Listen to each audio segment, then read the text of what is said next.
दोस्तों, आज जो हम पढ़ेंगे उसका नाम है राम रहीम और मौत का हंगामा। ये चौथा पार्ट है। इसका पहला पार्ट था राम रहीम और फुमांचू दी ग्रेट। तो आप पहले चारों पार्ट पढ़ देना, उसके बाद इसको पढ़ना, नहीं तो स्टोरी आपको समझ में नहीं आएगी। ये चारों पार्ट आपको मिल जाएंगे मेरे चैनल की प्ले लिस्ट में। राम रहीम का फोल्डर होगा, उसके अंदर मिल जाएंगे। तो पहले आप उनको पढ़ लेना, तभी स्टोरी सही समझ में आएगी। यहाँ पर मैं स्किप कर रहा हूँ इसे शुरू के। ये 3 पार्टों की स्टोरी है और ये चौथा पार्ट है। तो मैं स्किप करके, ताकि वीडियो लंबी ना बने, क्योंकि ये आपने पहले पढ़ रखे होंगे। तो यहाँ तक हमने पढ़ ली थी शुरू के 3 पार्टों में। तो अब आगे पढ़ते हैं। चमन वही जासूस था जिसे जोगाम्बो और उसके साथी प्रोफेसर भास्कर समझकर उठा ले गए थे। शुक्र है मिस्टर चमन सकुशल वापस लौट आए। अब देखना यह है कि वे क्या किस्सा बताते हैं। और जब जासूस चमन ने आकर उन्हें सारी बात बताई तो वे हैरत में आ गए। सचमुच यह चाचा फुमांचू भी बड़ा विलक्षण व्यक्ति है। उसके बाद कुछ औपचारिक बातचीत करने के पश्चात राम रहीम प्रोफेसर भास्कर से विदा लेकर अपने घर की ओर चल पड़े। लेकिन उनकी कार अभी प्रोफेसर भास्कर की कोठी से कुछ ही दूर पहुंची थी कि बड़ाम बड़ाम, अरे यह क्या हुआ? टायर बस्ट हो गए। लेकिन कैसे? अबे यार, यह मैं क्या जानू, नीचे उतर कर देखते हैं। दोनों नीचे उतरे हो, अगले दोनों टायर बस्ट हैं, पिछले दोनों टायर भी बस्ट हैं। राम भैया, अजीब बात है, यह नौने आखिर हो गई कैसे? हाँ, बात तो सोचने की, चारों टायरों का एक साथ बस्ट होना मात्र संयोग नहीं हो सकता। तभी हा हा हा, यह वास्तव में संयोग नहीं है मेरे प्यारे भतीजो। ओह, तुम क्यों चौंक गए न? क्यों चौंक क्यों गए भतीजे? तुम और इस समय यहाँ क्या चाहते हो? बस जरा तुम दोनों के दिमाग दुरुस्त करना चाहता हूँ। वाह, क्या इतना इतना डर गए हमसे? हिमांशु ने जीवन में कभी डरना नहीं सीखा मेरे बच्चों, सिर्फ डराना सीखा है। तुम इस दर्शन चक्र की शक्ति के बारे में जानना चाहते थे न? लो, आज मैं तुम्हें इसी शक्ति का छोटा सा नमूना दिखाता हूँ। कहने के साथ ही हिमांशु ने दस्ताने में लगा एक बटन दबा दिया। तुरंत उसे गले में पड़े लॉकेट नुमा स्क्रीन पर राम रहीम के चेहरे प्रकाशमान हो गए। फिर दूसरा बटन दबाती, हा हा हा, भतीजो, यदि तुम दोनों इस चक्कर से अपनी गर्दन बचा सकते हो तो बचा लो। रहीम, भागो अगले ही पल। हा हा, कब तक भागोगे बच्चों? रामली ने पूरी शक्ति से दौड़ते हुए कई मार्ग बदले, कई भीड़ भाड़ वाले इलाकों से गुजरे, लेकिन चक्कर ने उनका पीछा नहीं छोड़ा। अरे वह देखो, ये भगवान, कहीं मैं सपना तो नहीं देख रही? सुदर्शन चक्र, और इस युग में? वह अद्भुत दृश्य देखकर हर जगह आतंक छा गया। आई भागो सर, यह चक्कर तो शायद उन दोनों लड़कों को मौत के घाट उतारने जा रहा है। हाँ, मैं उनकी मदद करनी चाहिए। पीछा करो। Yes sir. दाएं दाएं। और लेकिन इंस्पेक्टर की गोलियों का उस चक्कर पर कोई प्रभाव नहीं पड़ा। सर, आपका इस चक्कर के बारे में क्या विचार है? यह वह ईश्वरीय शक्ति है का प्रतीक है या कोई वैज्ञानिक आविष्कार? कुछ नहीं कह सकता, लेकिन यह सब कलयुग का चमत्कार अवश्य है। इधर राम रहीम किसी तरह चक्कर की मार से शव को बचाते हुए दौड़े हुए जा रहे थे। हफ हफ, राम भैया, हम उसे नहीं दौड़ा जा रहा, टांगे जवाब दे रही हैं। हिम्मत से काम लो रहीम, वरना वह चक्कर हमारी मौत बन जाएगा। लेकिन आखिर कब तक ऐसे दौड़ते रहेंगे? वह चक्कर तो हमारा पीछा छोड़ने का नाम ही नहीं ले रहा। जब तक दम में दम है, हमें अपने प्राण बचाने की कोशिश तो करते ही रहना चाहिए। फिर जो ईश्वर को मंजूर है होगा। लेकिन नदी के ऊपर बने एक ऊंचे पुल पर पहुंचते ही रहीम ने पूरी तरह से हिम्मत छोड़ दी। हफ हफ, बस भैया, अब मुझ में और दौड़ने की शक्ति नहीं। हफ, तब हमारी मौत निश्चित है। हफ हफ, अब चाहे मौत आए या प्रलय हो जाए, मुझ में एक कदम भी आगे बढ़ने की शक्ति नहीं है। हफ हफ, ईश्वर, क्या हमारे भाग्य में ऐसी असमर्था भरी मौत लिखी है? चक्कर सहने सहने उनके निकट आने लगा। रहीम, अब चक्कर से बचने का एक ही उपाय है, तुरंत नदी में कूद जाओ, जल्दी करो। ठीक है, मान चुके, इस चक्कर से मरने से तो नदी में कूद कर मरना ही उचित होगा। दोनों लपक कर रेलिंग पर चढ़ गए। कूद जाओ। और इससे पहले कि चक्कर उन दोनों की गर्दन धड़ से जुदा कर पाता, छपाक, काफी ऊंचाई से कूदने के कारण राम रहीम पानी की गहराई में उतरते चले गए। आश्चर्य की बात थी कि चक्र सहसा ही पानी की सतह के निकट पहुंचकर स्थिर हो गया था। सर, उन दोनों लड़कों के तो बचने की अब कोई उम्मीद नहीं दिखा देती। ठीक है, तो इतनी ऊंचाई से कूदने के बाद जरूर उनका हार्ट फेल हो गया होगा। लेकिन सोचने वाली बात तो यह है कि यह चक्कर पानी की सतह पर ही एकाग्र स्थिर कैसे हो गया? उसका घूमना भी बंद हो गया है। सर, वह देखिए, चक्कर अब घूमता हुआ ऊपर आ रहा है। हाँ, शायद वह वापस लौट रहा है। जब चक्कर उनके ऊपर से होकर गुजरा दाएं दाएं, लेकिन चक्कर पर इस बार भी कोई प्रभाव नहीं पड़ा और वह जिधर से आया था उसी दिशा में लौट गया। सर, क्या उस चक्र का रहस्य जानने के लिए उसका पीछा करे?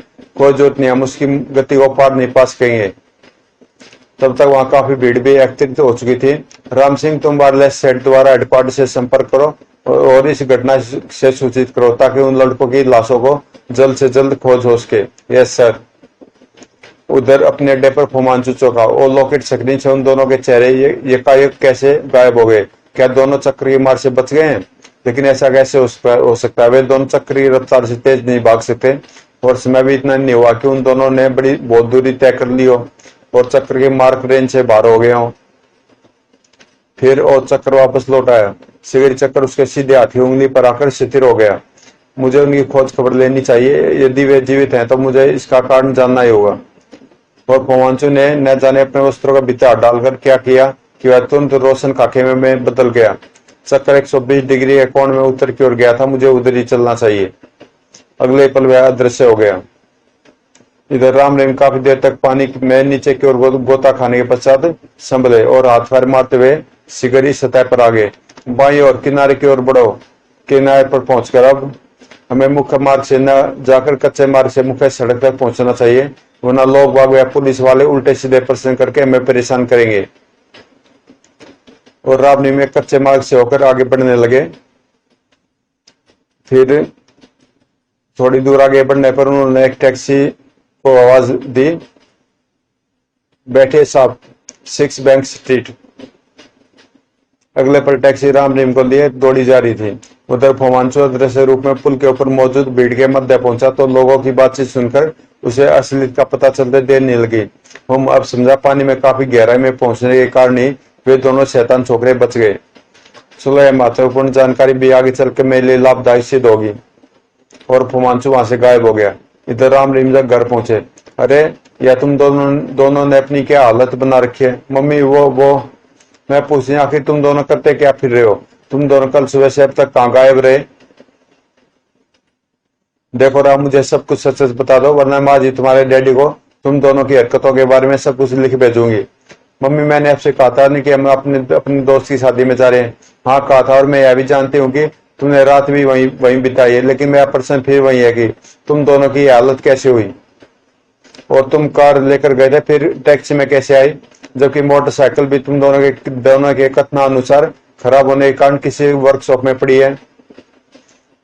वह हमने ठीक ही कहा था मम्मी। दरअसल बात यह है, ठहर राम भैया, आंटी से कुछ भी छुपाना बेकार है। मैं उन्हें सब कुछ सच सच बता देता हूँ। हाँ आंटी, दरअसल बात यह है कि जब हम सुबह अपने दोस्त के घर से वापस लौट रहे थे तो हमारी गाड़ी का एक्सीडेंट हो गया। और रहीम अपनी बात पूरी भी न कर पाता कि राधा देवी ने घबरा कर उन दोनों को अपने सीने से लिपटा लिया। हाय राम, तुम दोनों को कोई चोट आदि तो नहीं लगी? बिल्कुल भी नहीं लगी आंटी। हाँ, कपड़ों का जरूर सत्यानाश हो गया। ईश्वर तेरा लाख लाख धन्यवाद जो तूने मेरे बच्चों को एक बड़ी दुर्घटना से बचा लिया। कपड़ों की चिंता छोड़ो बेटे, कपड़े और बन जाएंगे। तुम दोनों ठीक ठाक हो, यही मेरे लिए बहुत है। जाओ, अब नहा धोकर दूसरे कपड़े पहन लो, तब तक मैं तुम दोनों के लिए नाश्ता लगाती हूँ। ठीक है। कुछ देर बाद नाश्ते की टेबल पर लो, पेट भरकर नाश्ता करो। अब वाह, मूंग की दाल का हलवा और आलू के पराठे। लेकिन प्रसन्नता से रहीम ने जैसे पराठे की प्लेट की ओर हाथ बढ़ाया, आई ओह हे राम। इसी तरह दूसरी प्लेट भी हवा में उठ गई। वही भूत, भागो बेटा, घबराओ नहीं मम्मी, यह भूत का नहीं बल्कि अपने आप को कलयुग का भगवान कहने वाले व्यक्ति का काम लगता है। क्यों मिस्टर फुमांचू, मैंने ठीक कहा है ना? हा हा हा, तुमने बिल्कुल ठीक कहा भतीजे। तुम्हारा बार खाली गया चाचा, क्या अब तुम यहाँ जूते खाने आए हो? बकवास मुझे पसंद नहीं भतीजे। यदि मैं चाहूं तो इसी समय तुम दोनों को जला कर राख कर सकता हूँ, लेकिन न जाने क्यों मैं तुम्हें इससे मारना नहीं चाहता और जीवित रहने का एक और मौका देना चाहता हूँ। प्रोफेसर भास्कर को बचाकर तुमने मुझे जो शिकस्त दी है उसकी सजा तुम्हें अवश्य मिलेगी, क्योंकि पराजय का मुंह देखना मेरी शान के खिलाफ है। लेकिन मैं तुम्हें 24 घंटे और जीने का मौका देता हूँ। उसके बाद अपने भगवान से अपने तमाम गुनाहों की माफी मांगकर मरने के लिए तैयार हो जाना। लो, अब डट कर नाश्ता कर लो, मैं चलता हूँ। प्लेट जैसी टेबल पर आकर लगी, फुमांचू की आवाज आनी बंद हो गई। राम बेटे, आखिर यह सब क्या चक्कर है? यह दरअसल आवाज किसकी थी और वह तुम्हारे प्राण क्यों लेना चाहता है? मम्मी, आपने अखबारों में फुमांचू के बारे में पढ़ा होगा। तब राम ने कुछ भी छिपाए बिना राधा देवी को सब कुछ सच सच बता दिया। सब कुछ सुनकर राधा देवी बुरी तरह घबरा उठी। हे भगवान, उसका उस अब क्या होगा? उस शैतान ने तो तुम्हें 24 घंटे की मोहलत दी है, उसके बाद वह तुम्हारे प्राण ले लेगा। तुम चिंता मत करो मम्मी, वह हमारा कुछ भी नहीं बिगाड़ पाएगा। बस तुम हमें कुछ दिन घर से बाहर रहने की इजाजत देनी होगी। नहीं, इन हालातों में मैं तुम्हें घर से बाहर रहने की इजाजत हरगिज नहीं दे सकती। तुम्हारे प्राण खतरे में है। हम बाहर रहकर ही बच सकते हैं मम्मी। घर में तो कलयुग का भगवान कभी भी आ सकता है। ओह, लेकिन बाहर तुम दोनों रहोगे कहाँ और अपनी रक्षा कैसे करोगे? हम प्रोफेसर भास्कर अंकल के यहाँ सुरक्षित रहेंगे मम्मी, और यदि फोमांचू वहां पहुंचा तो उसे पकड़ने की पूरी कोशिश करेंगे। पहले तो राधा देवी राम की बात मानने के लिए तैयार नहीं हुई, लेकिन राम के काफी समझाने बुझाने पर वह तैयार हो गई। ठीक है, तुम प्रोफेसर भैया के पास चले जाओ, लेकिन तुम हर घंटे बाद मुझे फोन पर अपने बारे में खबर करते रहोगे। ओह, यू आर ग्रेट मम्मी। बस प्यार का झूठा नाटक बंद करो और चुपचाप नाश्ता कर लो। आज मुझे पहली बार मालूम हुआ कि तुम दोनों झूठ बोलना भी बड़ी अच्छी तरह से जानते हो। क्या मतलब? दोस्त की बहन की शादी से वापस लौटते समय गाड़ी का एक्सीडेंट हो गया और मोटरसाइकिल। मम्मी वो राधा दी की बात सुनकर राम रहीम जयकर अपनी गुद्दी खुजाने लगे। नाश्ते से निवृत्त होकर राम रहीम अपने कमरे में पहुंचे। राम भैया, क्या तुम सचमुच प्रोफेसर अंकल के यहाँ जा रहे हो? हाँ, तुम फटाफट सूटकेस तैयार कर लो और उसमें मेरा और अपना सुपर सूट रखना मत भूलना, क्योंकि अब हमें हमेशा सुपर सूट पहनकर रहना होगा। ठीक है। फिर रहीम सूटकेस तैयार करने लगा और राम फोन पर चीफ मुखर्जी के नंबर डायल करने लगा। संबंध स्थापित होने पर हेलो चीफ, मैं राम बोल रहा हूँ। अरे हाँ राम बेटे, को क्या बात है? मैं तुम्हारे फोन का इंतजार कर रहा था। लगता है सुबह तुम्हारे साथ जो घटना घटी है उसके बारे में आपको पता चल चुका है। हाँ, इसलिए तो मैं तुम दोनों के बारे में बेचिंतित था। कहो खैरियत से तो होना है? फिलहाल तो खैरियत से हाँ मैं हो सकता है अगले 24 घंटे बाद खैरियत से न हो। व्हाट? तब राम ने चीफ को कुछ देर पहले फोमांचू से हुई सारी बात बता दी। सब कुछ सुनकर यानी फोमांचू घबरा कर अब तुम दोनों के प्राण लेने पर उतारू हो गया। घबरा कर नहीं अंकल, बल्कि शर्मिंदा होकर। वैसे हम इसी समय प्रोफेसर भास्कर की कोठी पर जा रहे हैं। वह हम सुरक्षित भी रहेंगे और फोमांचू से मुकाबला करने का भी कोई उपाय करेंगे। यह ठीक रहेगा, लेकिन तुम मुझसे फोन पर बराबर संपर्क बनाए रखना। ठीक है। संबंध विच्छेद करने के बाद क्यों रहीम, सूटकेस तैयार कर लिया? बिल्कुल कर लिया भैया। तो अब मम्मी से विदा लें। चलो। कुछ देर बाद बेटा अपना ध्यान रखना और बराबर मुझे फोन करते रहना। ठीक है मम्मी, लेकिन आप भी अपना ध्यान रखना। राधा देवी से विदा लेकर राम रहीम ने बंगले से बाहर निकलकर एक टैक्सी पकड़ी और प्रोफेसर भास्कर की कोठी की ओर चल पड़े। लगभग आधे घंटे पश्चात दोनों प्रोफेसर भास्कर के साथ उनके ड्राइंग रूम में बैठे थे। बेटे, तुमने जो बात बताई उसे सुनकर तो मुझे फोमांचू के इरादे अब अच्छे नहीं लगते। अच्छा हुआ जो तुम मेरे यहाँ आ गए। वह तो ठीक है अंकल, लेकिन इस बात की कोई गारंटी नहीं कि हम और आप यहाँ पर पूरी तरह से सुरक्षित हैं। फोमांचू के पास ऐसे साधन है कि वह हमें ढूंढता हुआ यहाँ भी पहुंच जाएगा, लेकिन यहाँ आने से पूर्व उसे इस बार सोचना अवश्य पड़ेगा, क्योंकि कल रात उसे पराजय का मुंह देखना पड़ा था। यही नहीं, यदि उसके पास अदृश्य किरणें न होती तो शायद वह इस समय वह हमारा कैदी होता। अंकल, आप एक बात भूल रहे कि अब उसे आपकी शक्ति का पता चल चुका है, इसलिए वह और भी तैयारियों के साथ यहाँ आकर आ सकता है। और मुझे विश्वास है कि इस बार वह पूरी तरह सावधानी भी बरतेगा। आखिर तुम कहना क्या चाहते हो? सिर्फ यही कि उसने हमें मौत के घाट उतारने के लिए 24 घंटे का समय दिया है, और मैं चाहता हूँ 24 घंटों से पहले आप चक्कर से बचने के लिए विरोधी तरंगों का आविष्कार कर ले। ओह सुनो बेटा, यह कार्य इतनी जल्दी संभव तो नहीं, फिर भी मैं अपनी ओर से पूरी कोशिश करूंगा। आपके कार्य में हम भी आपकी मदद करेंगे अंकल। यदि वह तरंगे तैयार होगी तो फोमांचू हमारा कुछ भी नहीं बिगाड़ पाएगा। तो चलो तुम दोनों इसी समय मेरे साथ प्रयोगशाला में चलो, हम इसी वक्त से अपने कार्य में जुट जाते हैं। वैसे भी देर करने से कोई फायदा नहीं। ठीक है, चलिए। राम रहीम उसी समय प्रोफेसर के साथ उनकी प्रयोगशाला में पहुंच गए और उनके कार्य में हाथ बटाने लगे। दिन रात की कड़ी मेहनत के पश्चात वो बेटे आखिर हमारी मेहनत रंग लाई। चक्कर के विरोधी तरंगे इन लॉकेटों में है। एक एक लॉकेट तुम दोनों पहन लो और एक मैं पहन लेता हूँ। जब तक ये लॉकेट हमारे गले में रहेंगे, चक्कर हमारी गर्दन को छू तक नहीं पाएगा। अंकल, तो क्या है लॉकेट सिर्फ गर्दन की रक्षा करेगा, शरीर के किसी और अंग की नहीं?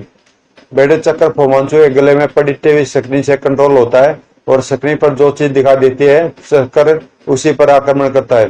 चूंकि उस स्क्रीन पर इंसान का सिर्फ गर्दन तक का हिस्सा ही आता है, इसलिए चक्कर केवल गर्दन पर ही वार करता है। ओह खैर अंकल, अब हमें कोई चिंता नहीं, हमारे पास भी ऐसे ऐसे सुपर सूट है जिन पर शायद ही फुमांचू का कोई अन्य अस्त्र शस्त्र पर प्रभाव डाल सके। वह सुपर सूट स्वर्गीय प्रोफेसर भटनागर ने हमें एक बार स्पेस में जाते हुए दिए थे। क्या तुम सच कह रहे हो?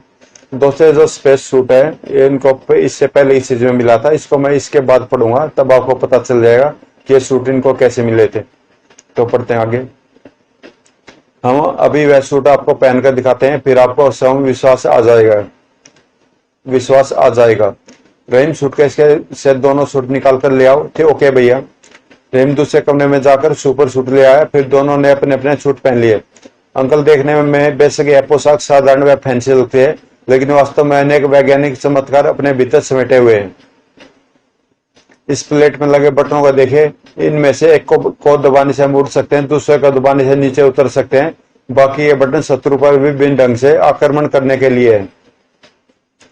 फिर राम ने सुपर सूट के नए विशेषताएं भी बता दी। सब कुछ सुनकर निस्संदेह प्रोफेसर भटनागर एक महान वैज्ञानिक थे। हिंदुस्तान की तरक्की के लिए उन्होंने बहुत कुछ किया है।